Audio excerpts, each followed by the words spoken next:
August of 1964. During the interim period, people like Michigan had come down to us, and they would always ask, "What do you do? How do you do it?" And I told them, I say, Notre Dame is different than Michigan. Every student athlete that we have has to live on our campus. When I ask them to do something, I can get them in my office in an hour.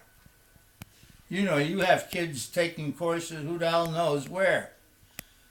Christ, they punished a Southern Cal for a kid that's taking a course at Southern Cal 1 hour.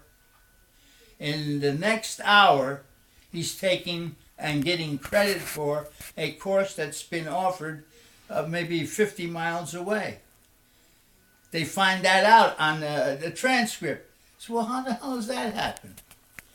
Well, the teacher on the other end was working in cahoots with, and they were giving each other credit.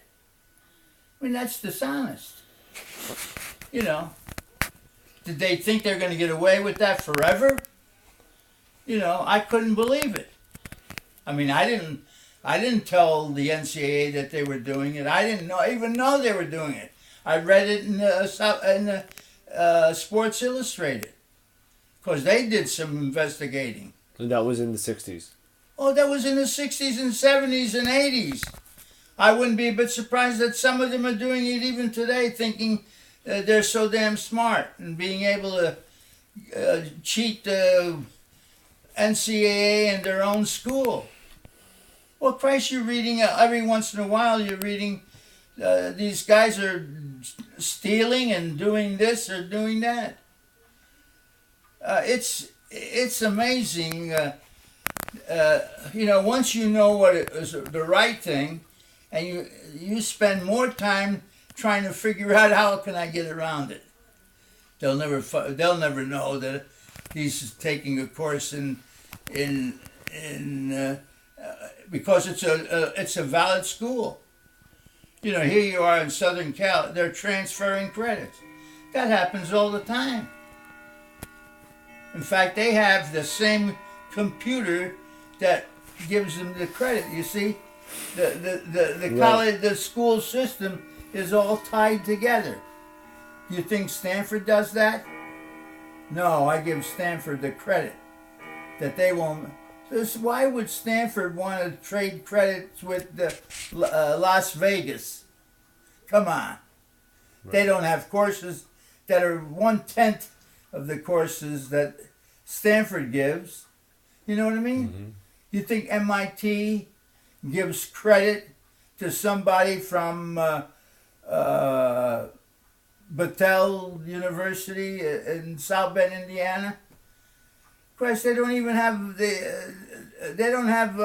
people on the campus that know how to fix the wiring to open and close their gates. And MIT, they're working on some satellite. You know what I mean? There's schools that won't trade reciprocally with other schools. They might in English.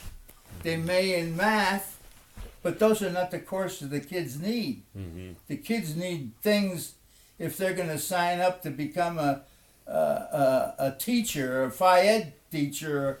So they ought to take courses that are designed for that course. But how and why did a guy like, I know that Father Hesburgh is smart. A guy that knows Hebrew and can talk Hebrew to a guy from Israeli and can talk Italian to Mike DeChico when he goes up there, or this guy in Spanish, or that guy in he knows French, he knows Italian, he knows Latin. In fact, he probably knows more languages than the average person. Certainly the average. How many U.S. students know more than 3 languages? Very few. Very friggin' few. Very few. You know, you may know Chinese, but I know Italian. Do you know Italian? No. So we're even, don't you see? Yeah.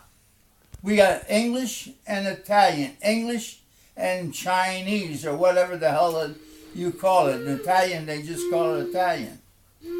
And then we got Greeks that might have parents that were in Greece. How do I charge this phone? It said, please charge phone. I never had that. You put